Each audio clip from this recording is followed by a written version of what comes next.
Hey, Michael from CTW here, and we wanted to talk about the graphs.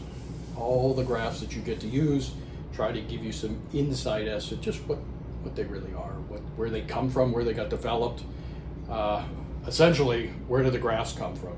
We wrote that paper a very long time ago, and I'm going to do an audible version of that. So, the dyno, the crank dyno, and this is not the electric actuators, the LAs, the EMMAs, is a bolt in a hole. And we spin it, and it moves the Scotch yoke up and down to make linear motion. Well, you've watched, hopefully all of us have watched that yoke long enough to watch it go up and down, and the cam follower goes around and round and round. So, that is spinning at some frequency. Based on the stroke, you get a velocity. The way this works is at bottom, it starts at the bottom, zero velocity. It accelerates out to the peak velocity. Say you said run to 10 inches. It goes from 0 to 10 inches while compressing the damper. This happens at mid-stroke. So when that cam follower, the yoke is at mid-stroke, if you're on a 2-inch stroke, at 1 inch, it's reached peak velocity. Compressing the damper, we call that compression open. The valve stack is opening on the piston. Then it goes from peak velocity back to zero velocity, and that is compression closing. That is the shim stack closing on the compression side because it's slowing down. Compression open, compression closing. You're accelerating to 10 inches, you're deaccelerating to 10 inches. Then we're going to do the same thing in extension. So it's up at the top, it's going to accelerate while pulling the damper apart to peak velocity, mid-stroke, and then it's going to slow back down to zero, still pulling it apart, but it's slowing down. That's where those terms come from. Compression open, compression close, rebound open, rebound close. It is basically the dyno creating a sine wave in time through the crank, and if you look at it, it is basically accelerating and deaccelerating one full cycle in compression and rebound. So that's what the dynos you're using are doing. We're going to now look at a different way to look at this to try to continue to grow and learn.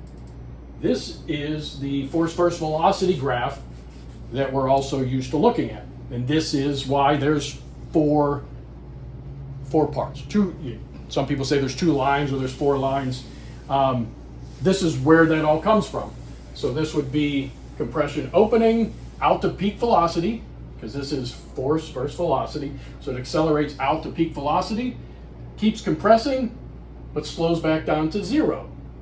Then it pulls the damper apart, accelerates out to peak velocity, still pulling it apart, it slows back down and starts all over. So there are a compression open, compression close, and there's a rebound open and a rebound close. And yes, most of the time they don't match perfectly. And there's a myriad of reasons why that may happen, and that is a whole nother video, but that's where those graphs come from. And now I want to show you where those graphs are in Probe software and talk about that. So Probe software, we have these graphs, and I always turn these off, so let me turn these back on. Compression close, rebound open, and these are the hell, that's where it all started. So, force versus displacement. So we have force versus displacement. So this would be mid-stroke, this would be positive 1/2, and this would be negative 1/2. Total stroke of 1 inch, and then the force 0, compression is positive, 0 down is negative as extension. Some people call this the football graph. Some people call this the Coney graph. And if you've seen any of my posts, I have been to Coney in the Netherlands. I have found some of the earliest dynos they use in production to try to characterize shocks. One going all the way back to 1954. I would love to have bought it, but regardless, the early dynos of the world, and they're just amazing to see. But essentially, this old dyno didn't have electronics, right? The computer doesn't have it, all that. So I had to do it mechanically. So what they did is the crank, as we're used to seeing go up and down, that was attached to a string, for want of a better term, that went up, wrapped around, and basically was attached to at some point a round cylinder, or sometimes just a flat screen. And as it went from bottom center to top, it would move to the right, and as it went down, it would move to the left. So imagine having this screen going left, right, based on the dyno going up and down. Then they had a load cell, and again, couldn't really collect a signal and go through data acquisition because of the time frame, but they would have a beam, and when it was in rebound, the beam would go down based on how much force, and it would go up in compression based on how much force. Well, if you attach a pen to this beam, and you put that pen on this piece of paper that's going back and forth, what you draw is a force versus velocity plot, or force versus displacement plot, the Coney graph, which is why it's called the Coney graph. So that's where it all started. That is the history of where some of the first damper data came from, is basically a simple mechanical machine that had some very cool mechanical ways to measure how much a damper was pulling on a strain gauge and how much it was pushing on it, and they plotted it based on this machine.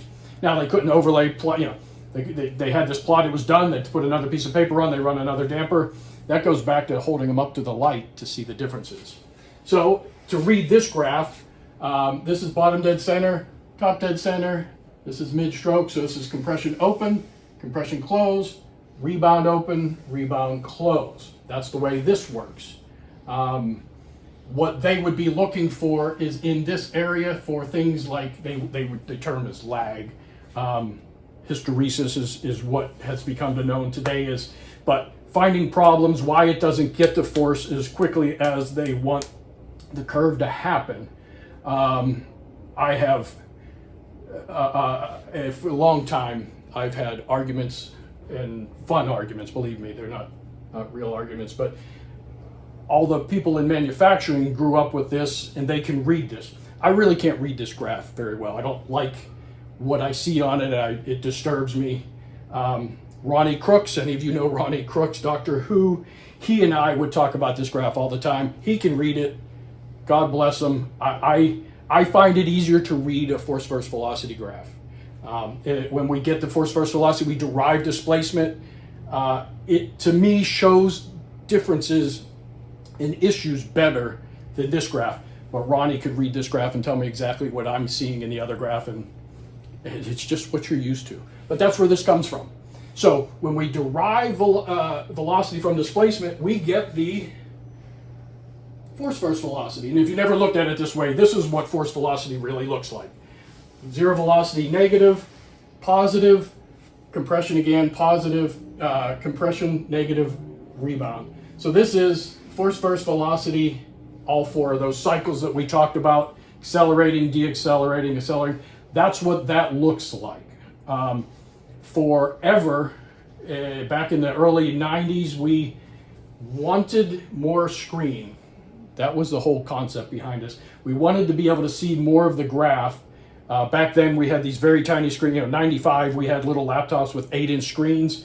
This couldn't be seen well, but if we took the absolute velocity and folded this graph over, we could all of a sudden see and have a bigger screen. That's where the force versus absolute velocity came from. We made all the velocities positive, we folded it over, and forever we created this thing called the nose point. That was not our intention, but it happened, and now we all live with it because people tune based on that nose point, and that's why. But this is still a force versus velocity graph, and it's what most people will be looking at. If you're on your probe software and you want more divisions, and I always do, keep in mind you can just pull this down and you can add target lines and get them where you have more divisions, and it'll break these up. That's the way you can use that. So we have this force versus velocity, and I say it's all 4 cycles.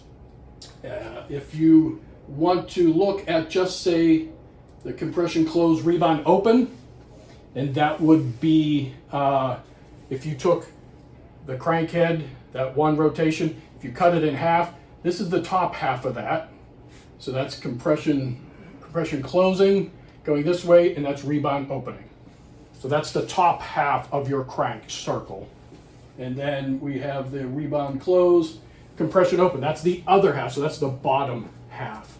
I think most of, from 93 to about 98, all we looked at was the compression open, rebound close side at 10 inches per second. I think that was as far as we had gotten back in the day, because we thought when it hits an event, a bump, dives under braking, we want to talk about the compression open side of the curve. We want to know that's what the car's doing, that's what it's feeling, and we want to adjust that.